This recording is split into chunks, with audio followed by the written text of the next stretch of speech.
हिंदू धर्म एक ऐसा धर्म है जिसमें जीवन से लेके मृत्यु तक का रहस्य छिपा है। यानी इस धर्म में जीवन से लेके मृत्यु तक की बातें कही गई हैं, जिसमें ऐसा कहा जाता है कि मनुष्य की मृत्यु के पश्चात उसके कर्म के अनुसार उसकी सोल को अलग अलग एनर्जी से होकर गुजरना पड़ता है। और वही हिंदू धर्म के आयुर्वेद शास्त्र में भी ऐसा कहा गया है कि जब किसी जीव की मृत्यु हो जाती है तो वो अपने कर्मों के अनुसार उसको 18 प्रकार की योनियां मिलती है, जिन्हें भूत, प्रेत, पिशाच, कुष्मांडा, ब्रह्म राक्षस और बैताल के नाम से जानते हैं। और इन सभी के बारे में सनातन धर्म में लिखी गई एक ग्रंथ जिसको गरुड़ पुराण कहा गया है, उसमें काफी विस्तार से बताया गया है, जिसके अनुसार ऐसा कहा जाता है कि जब मनुष्य की मृत्यु होती है तो मृत्यु के पश्चात उसके सभी कर्मों का लेखा जोखा लिखा होता है। यानी उस मनुष्य ने अगर जीवन भर गलत काम किया है तो उसको शुरुआती योनि, जिसको भूत योनि कहते हैं, उस योनि में उसको प्रवेश मिल जाता है। लेकिन यहाँ पे इंटरेस्टिंग बात यह है कि ऐसा कहा जाता है कि इन सभी प्रेत योनियों में सबसे खतरनाक अगर कोई प्रेत योनि है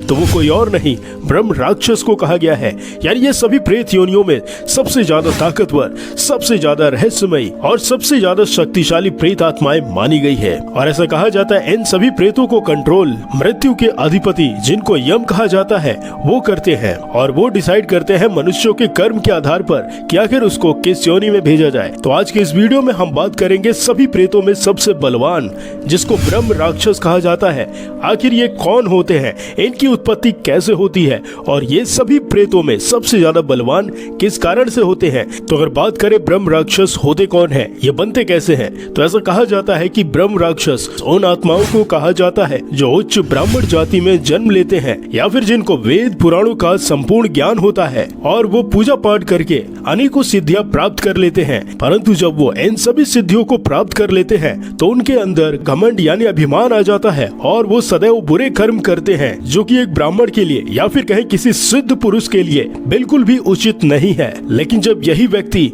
मृत्यु को प्राप्त होते हैं तो उनको वेदों का, मंत्रों का संपूर्ण ज्ञान तो होता है, लेकिन उनके बुरे कर्म के कारण उनको ब्रह्म राक्षस का पाप लग जाता है। यानी वो ब्रह्म राक्षस योनि को प्राप्त हो जाते हैं। अब इसका मतलब ये भी नहीं है कि हर ब्राह्मण जिसने बुरे कर्म किए हो वो ब्रह्म राक्षस बन जाएगा, क्योंकि इसके लिए उसके पास वेदों का संपूर्ण ज्ञान और सिद्धियां प्राप्त होनी बहुत जरूरी होती है, तभी जाकर वो ब्रह्म राक्षस बनता है। और ब्रह्म राक्षस के बारे में जानकारी श्रीमद् भागवत पुराण में भी मिलता है। यानी भागवत गीता के लेख के अनुसार ऐसा कहा गया है कि एक जमाने में कुशी वाला नामक एक ब्राह्मण था, जिसे वेद और वेदांगों का संपूर्ण ज्ञान था और साथ ही उस ब्राह्मण को सभी मंत्रों की जानकारी भी थी और उस ब्राह्मण के आचरण भी काफी अच्छे थे। लेकिन उसकी पत्नी के आचरण उतने अच्छे नहीं थे, यानी वो लालची प्रवृत्ति की थी। और जब भी वो ब्राह्मण कहीं जाता और पूजा पाठ करता तो उसकी पत्नी उससे ये कहा करती कि कोई भी अगर तुम्हें दान पुण्य दे तो तुम उसको मना ना करो, बल्कि उससे ये कहो कि अगर आप कोई भी मुझसे पूजा अनुष्ठान करवाएंगे, दक्षिणा के रूप में इस सामग्री को देना होगा, तभी मैं आपकी पूजा अर्चना कर सकता हूँ, वरना मैं नहीं करूँगा। अब ये बात अपनी पत्नी के मुख से सुनकर वो भी उसके प्रभाव में आता गया और जब भी पूजा करने जाता तो वो अपने यजमानों से हमेशा दक्षिणा के रूप में महंगी से महंगी चीज मांगता, जिसकी वजह से हुआ ये कि उसके अंदर घमंड और अहंकार ने जन्म ले लिया और वो बुरे कर्म में धीरे धीरे लिप्त हो गया। और फिर उसके बाद ऐसा कहा जाता है कि जब उसकी मृत्यु हुई तो उसकी आत्मा ब्रह्म राक्षस बन गई और भूख और प्यास से उसकी आत्मा निरंतर भटकती रही और अंत में एक पीपल के वृक्ष पर वास करने लगी। तब ऐसा कहा जाता है हजारों वर्ष इसी तरीके से बीत जाते हैं। तब कुछ ऋषि मुनि उसी वृक्ष के नीचे बैठकर गीता के श्लोक का उच्चारण कर रहे होते हैं और वो ब्राह्मण बना ब्रह्म राक्षस उन श्लोकों को आधा ही गलती से सुन लेता है और उन श्लोकों की आधी बात ही सुनने मात्र से ही उसकी आत्मा को मुक्ति मिल जाती है। यानी ऐसा कहा जाता है कि अगर कोई आत्मा ब्रह्म राक्षस में तब्दील हो गई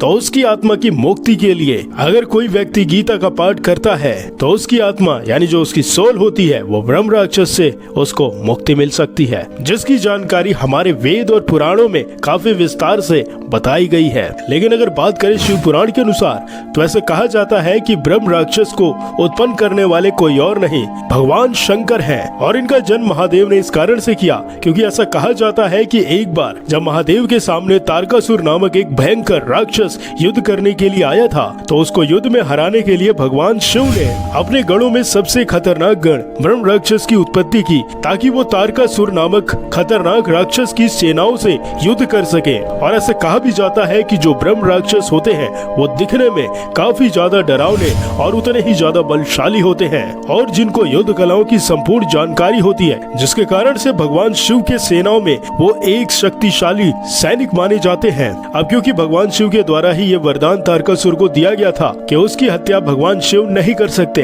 बल्कि उनके पुत्र कार्तिकेय के द्वारा ही होगा, इसीलिए उसको युद्ध में हराने के लिए उन्होंने ब्रह्म राक्षस जैसे खतरनाक और शक्तिशाली प्रेतों का निर्माण किया। इसलिए आपको ये जानकर हैरानी भी होगी कि उनको ये वरदान भी प्राप्त है कि अगर वो किसी पर अपनी कृपा कर देंगे तो उनका जीवन काफी ज्यादा सुखदायी और आनंददायक होगा। इस कारण से अगर उनको देखा जाए तो इनका आधा हिस्सा ब्रह्म यानी देव का होता है और आधा हिस्सा इनका दैत्य यानी दानव का होता है। इसलिए भारत की कई खास जगहों पर ब्रह्म राक्षस के मंदिर भी बनाए गए हैं, जहां पर ऐसा कहा जाता है कि इनकी पूजा अर्चना की जाती है और अगर कोई व्यक्ति इनकी पूजा अर्चना करता है और उसकी पूजा अर्चना से अगर ये प्रसन्न हो गए तो उसको एक आनंद जीवन का आशीर्वाद भी दे देते हैं। और इनके मंदिर खास तौर पर तमिलनाडु और केरला के स्थानों पर बनाए गए हैं, जहां इनकी मूर्तियां रखी गई हैं और लोग दूर दूर से आकर इनकी पूजा करते हैं और इन्हें प्रसन्न करने की कोशिश करते हैं ताकि ब्रह्म राक्षस उनसे प्रसन्न होकर